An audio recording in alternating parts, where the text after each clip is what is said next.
नमस्कार, मैं हूं आंचल सिंह और आप देख रहे हैं अपना पसंदीदा चैनल पीआर इंडिया न्यूज। तो आइए देखते हैं आजमगढ़ की कुछ खास खबरें। 8 साल से अगर हमने संघर्ष किया, हमने पिछले 8 साल से काम किया है। गांव-गांव की जनता कल शाम से जब टिकट घोषित हुआ है तो मेरे पास करीब 1,500 से 2,000 लोगों का फ़ोन आ रहा है। वो जनता कह रही करे साहब ये क्या हो गया, हम तो आप लोगों को आपको चाहते थे, आप होते तो जीत जाते, आपने इतना मेहनत किया, आपने जो है जनता के दुख दर्द में चला।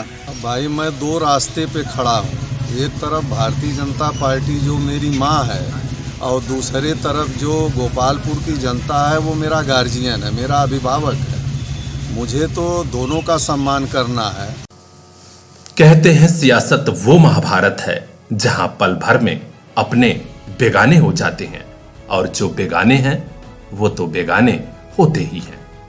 कुछ ऐसा ही हुआ आजमगढ़ में गोपालपुर विधानसभा सीट पर पिछले 8 साल से चुनाव लड़ने की तैयारी कर रहे भाजपा के दिग्गज नेता राधेश्याम सिंह गुड्डू के साथ भारतीय जनता पार्टी ने ऐन वक्त पर इस सीट से उनका टिकट काटा और सत्येंद्र राय को टिकट दे दिया।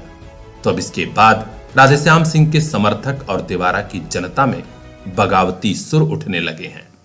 चर्चा गर्म है कि राधेश्याम सिंह निर्दल उम्मीदवार के रूप में चुनाव लड़ेंगे। सुगबुगाहट तेज होते ही भाजपा के बड़े नेता इस डैमेज कंट्रोल में जुट गए। राधेश्याम सिंह को बगावत करने से रोकने और चुनाव न लड़ने के प्रयास तेज हो गए हैं। आखिर देवारा की राजनीति में अब भारतीय जनता पार्टी का क्या होगा? क्या यह सीट भाजपा निकाल पाएगी या फिर सपा बसपा के खाते में जाएगी? इसका निर्णय इसी से होगा कि क्या देवारा की जनता की मांग पर राधेश्याम सिंह गुड्डू बगावत कर जाएंगे।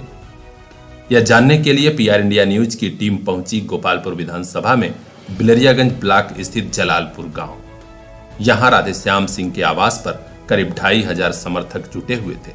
इसी बात पर चर्चा हो रही थी कि आखिर भारतीय जनता पार्टी ने ऐसा किया क्यों।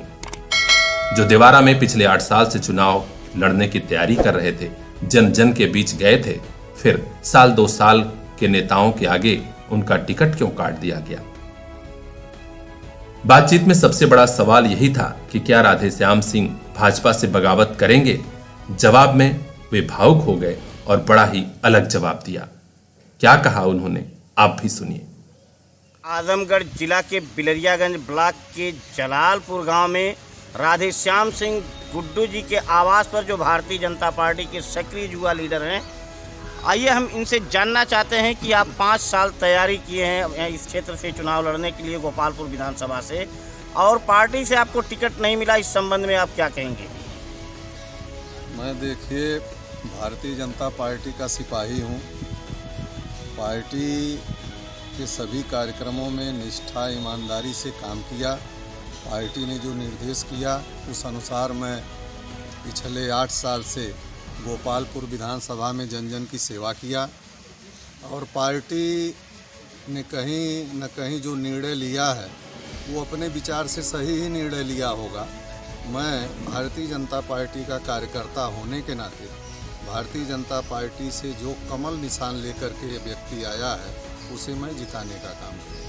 एक हवा उड़ रही है क्षेत्र में कि आप निर्दल चुनाव लड़ने जा रहे हैं, जनता है, लोगों के मन में दुख है, काफ़ी लोग दुखी हैं।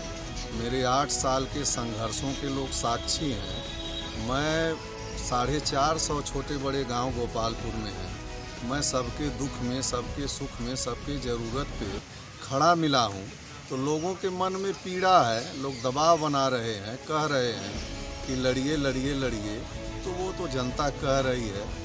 अब उसमें मैं क्या कर सकता हूँ? नहीं, जिस तरह से जनता की भीड़ आपके दरवाजे पे सुबह थी, जैसा कि क्षेत्र में चर्चा है, अगर जनता दबाव बना रही है आपको निर्दल लड़ने के लिए, मैदान में देखना चाहती है, तो ऐसी परिस्थिति में आप क्या करेंगे? भाई मैं दो रास्ते पे खड़ा हूँ, एक तरफ भारतीय जनता पार्टी जो मेरी माँ है और दूसरे तरफ जो गोपालपुर की जनता है वो मेरा गार्जियन है, मेरा अभिभावक है। मुझे तो दोनों का सम्मान करना है। अभी मैं विचार करूंगा और मैं भारतीय जनता पार्टी के पक्ष में ही रहना उचित समझूंगा। मतलब साफ है, विधानसभा चुनाव 2022 में आजमगढ़ की कई सीटों पर चुनाव की हार जीत का जो समीकरण लोगों ने अब तक समझा था वो अब बदल जाएगा। अपनों की बगावत रोककर उसे वोट में तब्दील कर पाना भारतीय जनता पार्टी के लिए भी किसी बड़ी चुनौती से कम नहीं होगा। एडिटर रोशन लाल के साथ ब्यूरो चीफ आनंद गुप्ता की खास report, PR India news. Mobile लेना है तो सोचिए मत, सीधे चले आइए Shri Balaji telecom, civil line चौराहा, कोयरी पोखरा के समीप, आजमगढ़। हम दे रहे हैं आपको मोबाइल पर फाइनेंस की सुविधा। आधार कार्ड लेकर आइए, बगैर पूरा पैसा दिए मोबाइल लेकर जाइए। तो सोचिए मत, संपर्क कीजिए 8400776054। आपके सपनों वाली मोबाइल का खास showroom Shri Balaji telecom, civil line चौराहा, आजमगढ़।